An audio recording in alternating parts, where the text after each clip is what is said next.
दोस्तों कैसे हैं आप सब लोग। दोस्तों अगर किसी भी व्यक्ति को पैसों की ज़रूरत होती है तो वो बैंक से या फाइनेंस कंपनी से लोन लेता है और अपनी ज़रूरत पूरी करता है। लेकिन आप ये फ़र्ज़ कीजिए कि अगर किसी व्यक्ति ने लोन के लिए अप्लाई किया हो और उसका लोन इस वजह से खारिज हो जाता है कि वो किसी एक पर्टिकुलर प्रोफेशन में है।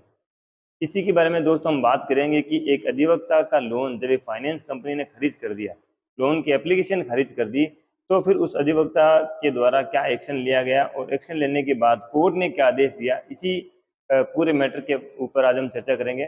दोस्तों सबसे पहले अगर आप हमारा जो है वीडियो पहली बार देख रहे हैं तो हमारे चैनल को सब्सक्राइब ज़रूर करें और वीडियो को अंत तक देखें, क्योंकि फाइनेंस कंपनियां और बैंक जिस तरह से आज प्रोसेसिंग फीस और जो है लोन की जो है अलग अलग फीसों के नाम पे आम आदमी के साथ में ठगी कर रही है, तो उसको भी उजागर करना बहुत ज़रूरी है।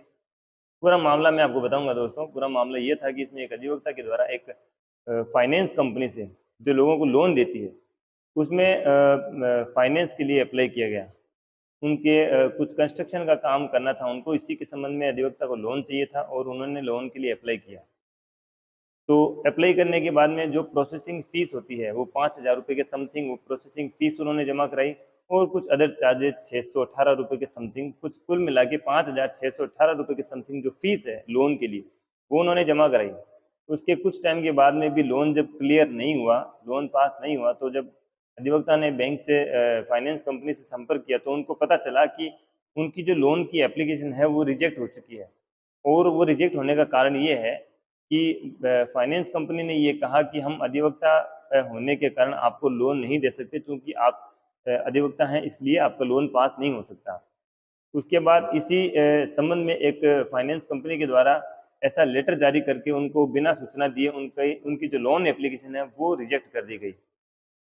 उनकी इस हरकत के बाद में अधिवक्ता ने जो है इसके संबंध में कंज्यूमर कोर्ट में एक एप्लीकेशन लगाई। याद रखिए जब सेवा में कमी का कोई भी मामला होता है तो उससे आप कंज्यूमर कोर्ट में ले जा सकते हैं।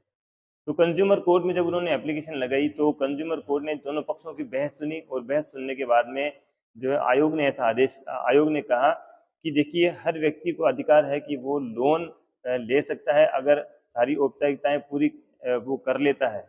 तो ये एक मूलभूत अधिकार है, किसी भी व्यक्ति को उसके प्रोफेशन से, उसके वर्क से, उसके धर्म से या किसी भी अनफेयर चीज़ को लेकर जो है उसका लोन का एप्लीकेशन रिजेक्ट नहीं किया जा सकता। अगर फाइनेंस कंपनी ने ऐसा किया है तो बिल्कुल गलत किया है। और अधिवक्ता जो होता है वो समाज में रोशनी फैलाने का काम करता है, न्याय दिलाने का काम करता है।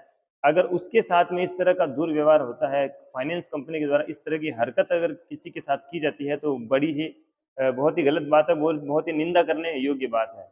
और साथ ही आयोग ने उस अधिवक्ता की भी प्रशंसा की जिन्होंने ऐसा कदम उठाया, कि जिनके इस एक कदम से आगे आने वाली जो है पीढ़ियों को कितना फ़ायदा हो सकता है, इस संबंध में भी जो है आयोग ने उनकी तारीफ़ की।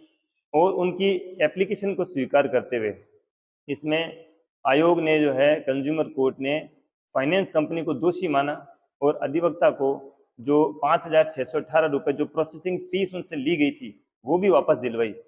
और इसमें कोर्ट ने ये भी कहा कि अगर कोई भी फाइनेंस कंपनी या बैंक जब लोन की एप्लीकेशन लेती है तो उसमें अगर प्रोसेसिंग फीस अगर आपने ले ली है तो इसका मतलब ये है कि आप ये जो एप्लीकेशन है वो रिजेक्ट नहीं होगी, क्योंकि फाइनेंस कंपनी को तो पहले से ही पता था कि आप अधिवक्ता हैं।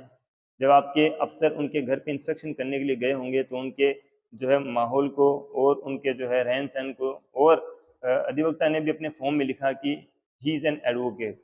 तो बाद में आप ये कहते हो कि हमको बाद में पता चला, तो ये भी एक गलती हुई थी फाइनेंस कंपनी से जिसको कोर्ट ने अपने ऑर्डर में मेंशन किया था। उसके बाद उनको जो प्रोसेसिंग फ़ीस है वो ब्याज समेत उनको दिलाई गई। उसके बाद मानसिक प्रताड़ना के लिए अधिवक्ता को 2 लाख रुपए और जो उनका केस का जो भी खर्च हुआ वो 10,000 रुपए दिलाने का आदेश आयोग ने अधिवक्ता के पक्ष में किया। तो दोस्तों इस पूरे प्रकरण का जो डिटेल है वो मैं डिस्क्रिप्शन बॉक्स में डाल दूँगा, आप वहाँ से जाके डिटेल से इस ऑर्डर को पढ़ सकते हैं। कुल मिला के ये कहना है कि जो समता का अधिकार है, जो समानता का अधिकार है, वो हर व्यक्ति का बराबर है।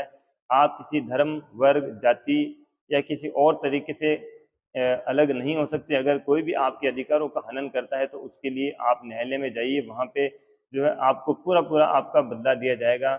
अगर किसी भी व्यक्ति के द्वारा आपके अधिकारों का हनन हुआ है तो आपको क्षतिपूर्ति भी दिलाई जाएगी।